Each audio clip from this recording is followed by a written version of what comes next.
Hello everybody, my name is Tanika and welcome to my channel. So as you can tell by the title, today we're talking about the Subculture palette. Ooh! I'm sure that you have seen the shitstorm that this palette has created among the beauty world recently. I was super excited when I first saw the inside of this palette. I was like, wow, like it's different, something different. Finally, I feel like ever since Anastasia released the Modern Renaissance palette, every other company was just like, all right, let's do it. And every palette that's been released since then, I feel like it's all been the same kind of shades. So as I said, when I saw the inside of this palette, I was like, yes, thank you, Jesus, something different, I need it. A lot of these shades I just don't have in my collection, so that is what really drew me to this palette. The shade like Destiny here and these two greens. I also don't have anything like this mustard yellow, so I was like, So I have had a little rushed play with this palette and tested it out a little bit, but today I'm going to sit down, take my time, really look at the colors and see what I can put together, which obviously this is what I've come up with. So I'm going to be doing a tutorial on this look, and then afterwards I will talk about my thoughts and give a little review on the palette and just let you know what I think. If you're not really interested in the tutorial, then I will leave a timestamp on the screen. You can skip ahead to then and just hear what my thoughts are. Otherwise, if you like this video, then please give it a thumbs up and don't forget to subscribe to my channel, and let's get straight into the tutorial. Alright, so starting off, I've already primed my eyelids. I used the Tarte Shape Tape Concealer, and then I set it in place with my Rimmel Stay Matte Translucent Pressed Powder. This is how I always do my eye base. I use a concealer and then set it down with a powder. So I'm going to start off with this shade here called Edge, and I'm going to put this down as my transition. And to do that, I'm going to be using my Sigma E40 brush. This is just a nice big fluffy brush. Okay, so I'm going to lightly dip that in. I'm just going to go in with little bits at a time and work the color up rather than going like bam and smashing all over my eyelid.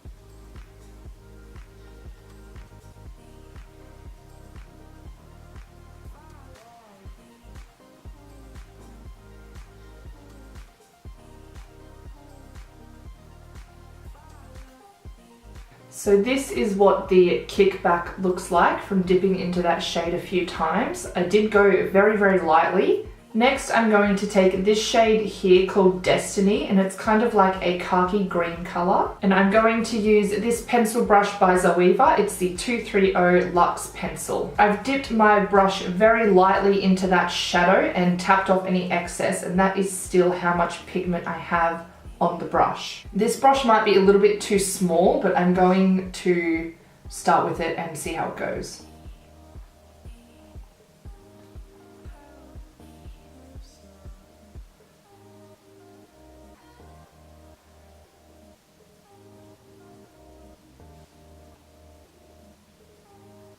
I'm just going to pack the color on first, and then I'll go in with a fluffier brush to blend it into the yellow shade.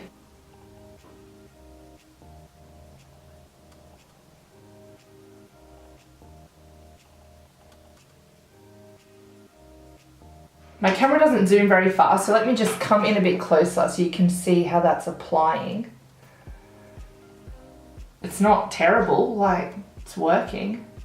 So next I'm going to take this Zoeva 224 Luxe Defined Crease Brush, and it is just a very, very small fluffy brush. I'll just compare it to the Sigma E40 for you so you can see how small it is. I'm not going to put any product on this, I'm just going to use it to blend that green into the yellow. So very, very light pressure, and I'm just doing little circular motions.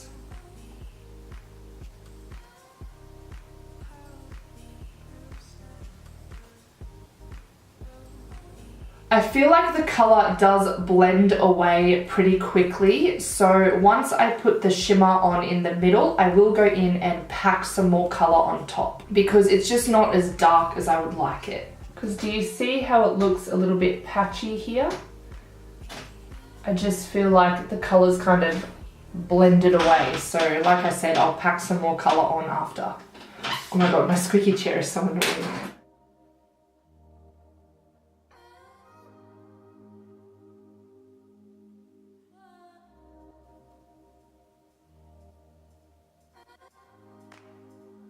So this is what it looks like close up so far.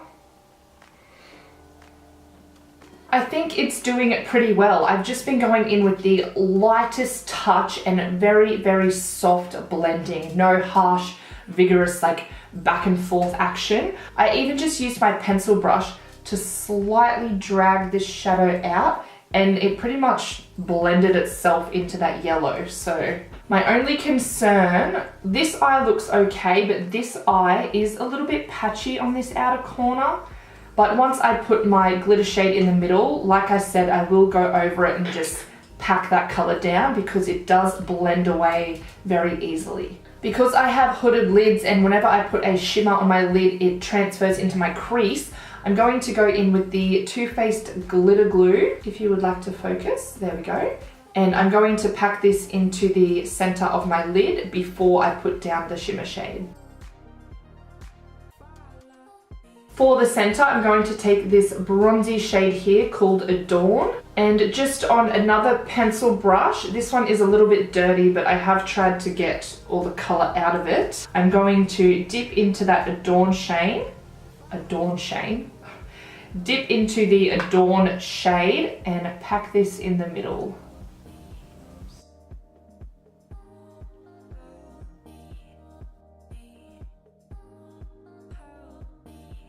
It is showing up quite metallic, but it does look a little bit chunky.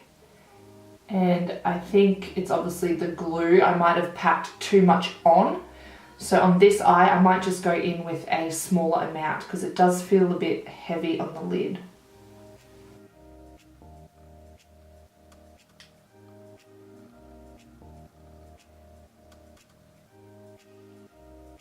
So now I'm going back in with Destiny, that khaki green, and packing that over where we've already placed the color down.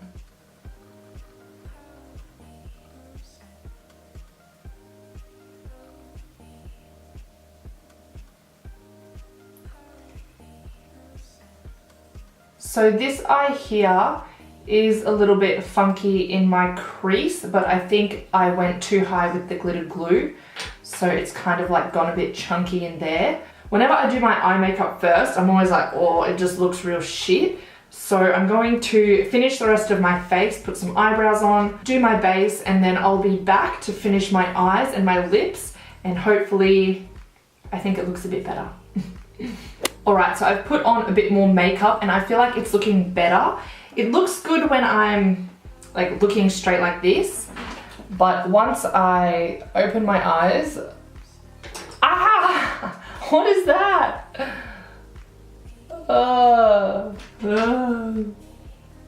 Like it's just real patchy here, and I've packed shadow onto it and it's just like disappearing.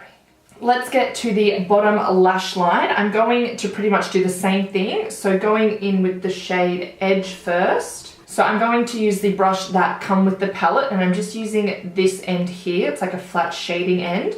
So I'm going to dip that into Edge very lightly and blend that under the lower lash line.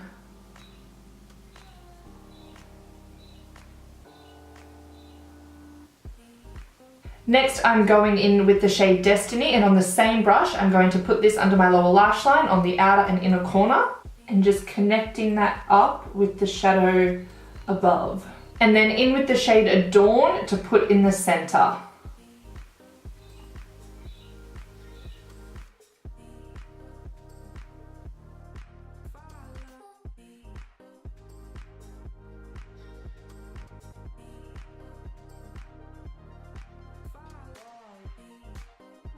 Alright, let's do some lashes and mascara and all that jazz.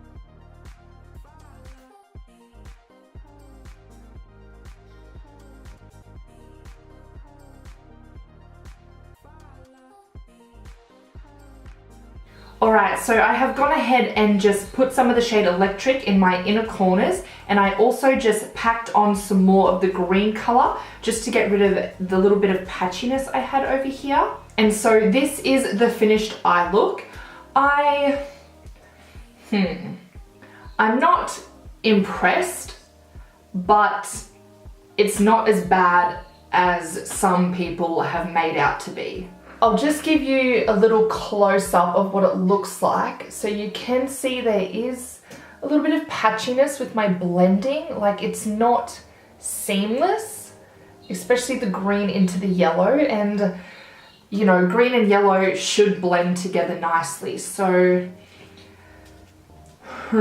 I do really love the color combinations together, but I think I just need to work with it more to get it to look more seamless. Alright, now that the tutorial is done, let's have a little talk. I'm going to start from the very beginning. So I ordered this palette on the 26th of July. I got my shipping confirmation on the 28th, and it was delivered to me in Australia on the 1st of August. The shipping was $17.95 US, which is pretty expensive, but it only took 2 business days to get here. So super quick, you know you're paying the money to get the fast shipping. When I was ordering the palette, I didn't have a problem at all. I was on my break at work, I went onto the website, added the items into my cart, checked out, there was no glitching, there was no problems in that area. So that was a tick from me. So then the palette arrives and I was super excited that it was here, but I was so nervous to play with it because I had just watched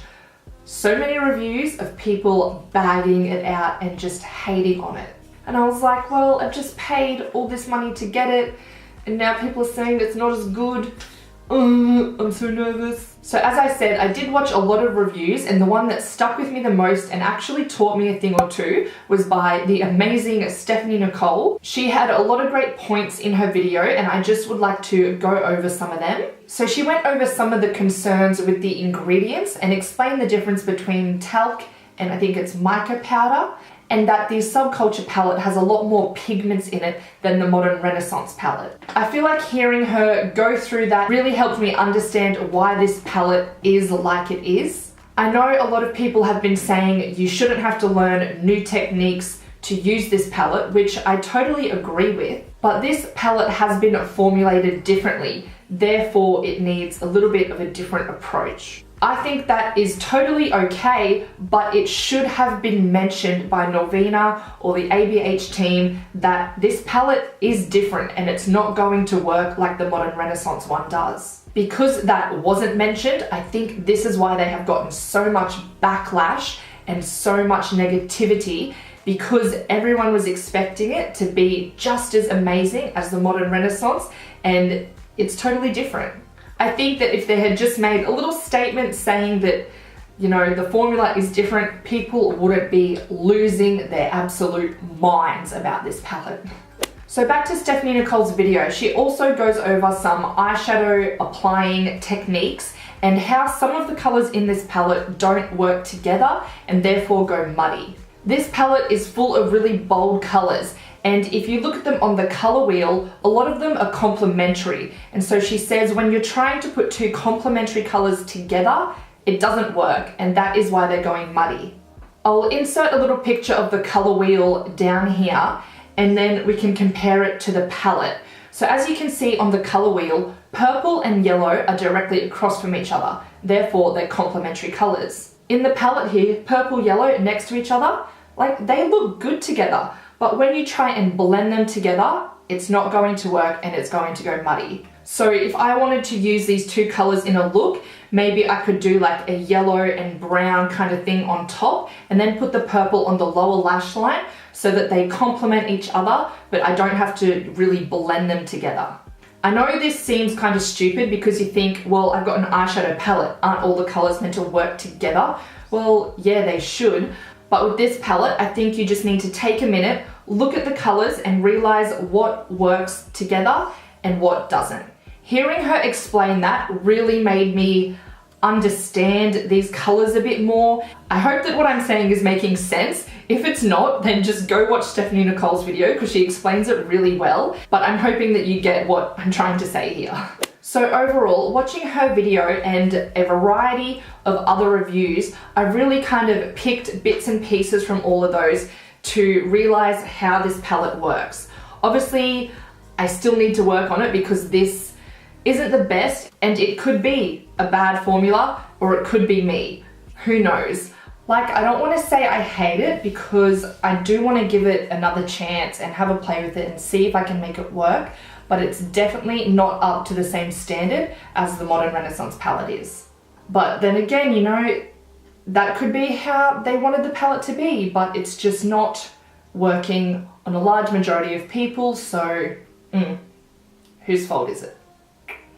I do like this palette. I love the colors in it. I think that with some practice and just a very, very light hand, I can probably make this work. I'm just going to need a lot of practice. Which, on the other hand, if you're buying an eyeshadow palette, you shouldn't have to have a lot of practice to make it work. So, I don't know, it's kind of like, it sucks, you just gotta practice. I just don't know. All I do know is that I spent my money on it and I want to make it work. Well, thank you so much for watching this video today. Please leave me a comment down below letting me know what your thoughts are, because as you can tell, I'm kind of on the fence. If you like this video, then give it a thumbs up and please subscribe to my channel. That is all from me today, so I will see you in my next video. Bye!